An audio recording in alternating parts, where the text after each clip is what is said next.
Fala pessoal, tudo bom com vocês? Heitor aqui na área. Hoje, olha só, o segundo vídeo do dia, né?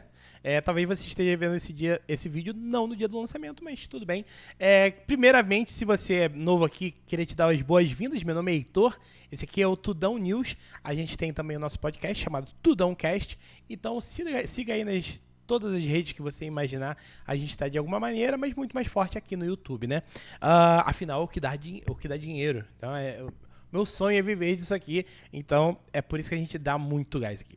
Pessoal, notícia importantíssima aí, saiu o censo, né?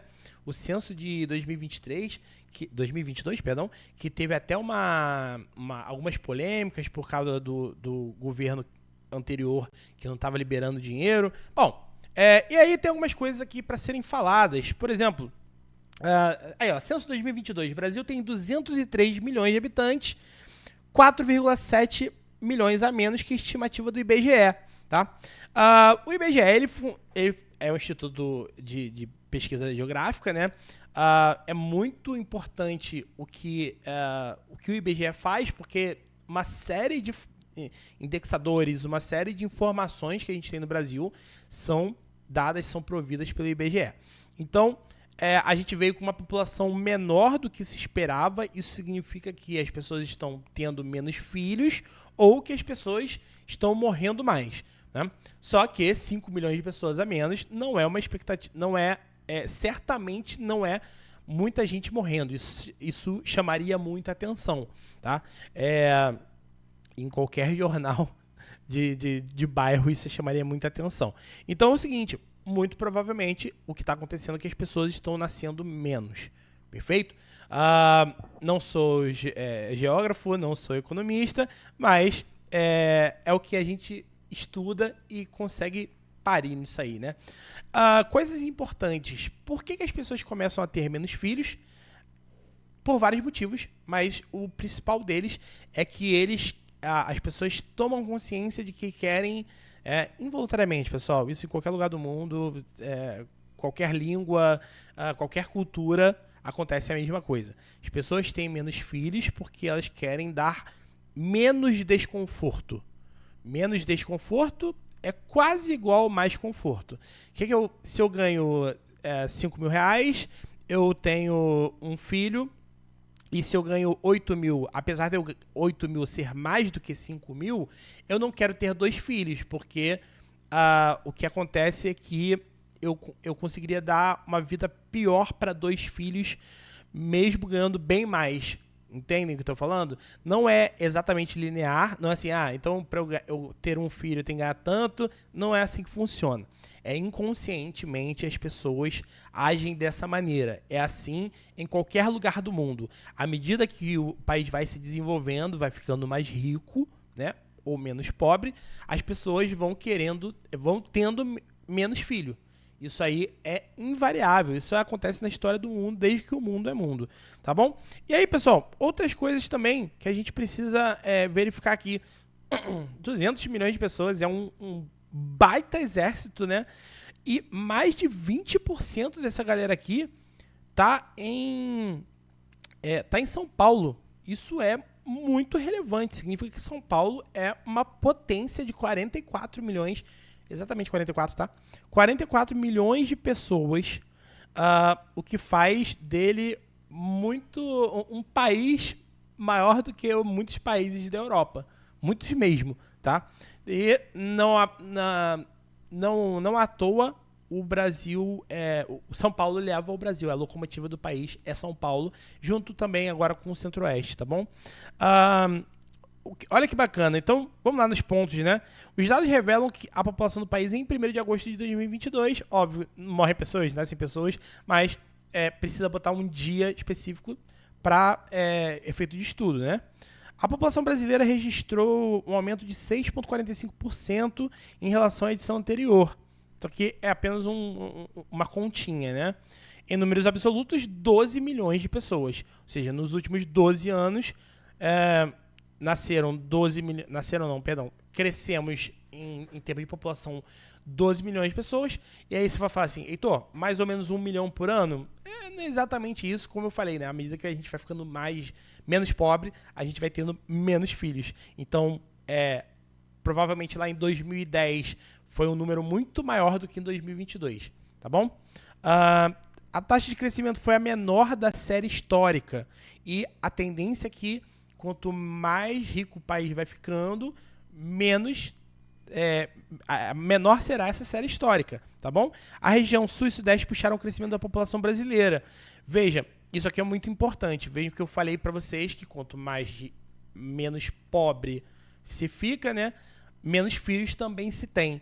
E aí, o que é isso aqui, pessoal? Puxado. E aí, não vou entrar aqui em política de quem é melhor, quem é pior, Lula, Bolsonaro, PT ou não PT, mas o fato é, o Nordeste ter ficado menos pobre fez com que eles também tivessem menos filhos.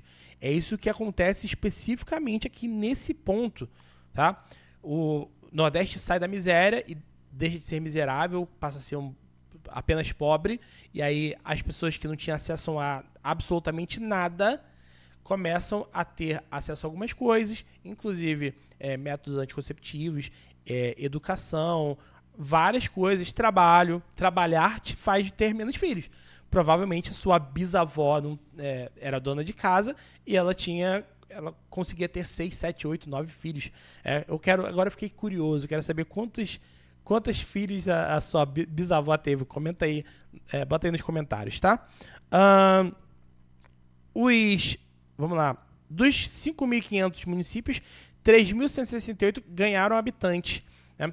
Tem uma série de fatores aí, a gente já falou aqui sobre criação de município e para que isso serve. Basicamente é para poder. Tá? A cidade mais populosa do país é São Paulo, com 11 milhões, mas o estado mais populoso é São Paulo também, com 44 milhões. Tá bom? Tem 3 cidades, olha que curioso, 3 cidades que tem menos de 1.000 habitantes. Provavelmente todo mundo é primo lá, né? Primo, tio, irmão. E isso aqui é muito importante. 5% das cidades brasileiras concentram 56% da população do país. Tá? O que isso significa? Significa altíssima densidade populacional. Muita gente morando em cidades, né? É uma densidade muito grande. Isso é bom ou isso é ruim? Bom, tem vários fatores a serem falados. Se você quiser que a gente traga um geógrafo aqui para o podcast, me fala aí para a gente comentar isso. Seria bem legal. Gostaria muito. Mas o fato é, a gente tem uma característica, né, Rio e São Paulo principalmente, uma característica de cidades muito, muito, muito grandes, onde eu tenho um centro administrativo único e todo mundo vai para aquele lugar para trabalhar. Isso causa muito problema de transporte público, isso causa muitas questões, né? O ideal seria, e aí eu estou falando aqui do Rio de Janeiro especificamente, o ideal seria que a pessoa que mora em Nova Iguaçu vivesse por Nova Iguaçu, né? Trabalhasse, só que não é possível porque lá não tem o mesmo acesso ao trabalho que tem no centro do Rio de Janeiro, por exemplo. E outra questão aqui, a média de moradores por domicílio caiu de 3,31 para 2,79. Isso aqui é bom por 2 motivos. Primeiro, isso representa que as pessoas têm menos filhos, tá? Então, e quando se tem menos filhos, salvo em caso de guerra, significa que o país está melhorando, porque as pessoas estão tendo mais acesso à renda e à educação. E outra coisa também significa que aumentaram os números de domicílios. Tá bom? Então, você vê, né, como uma simples divisão mostra um monte de coisa pra gente, né? Pessoal, o censo é muito importante, né?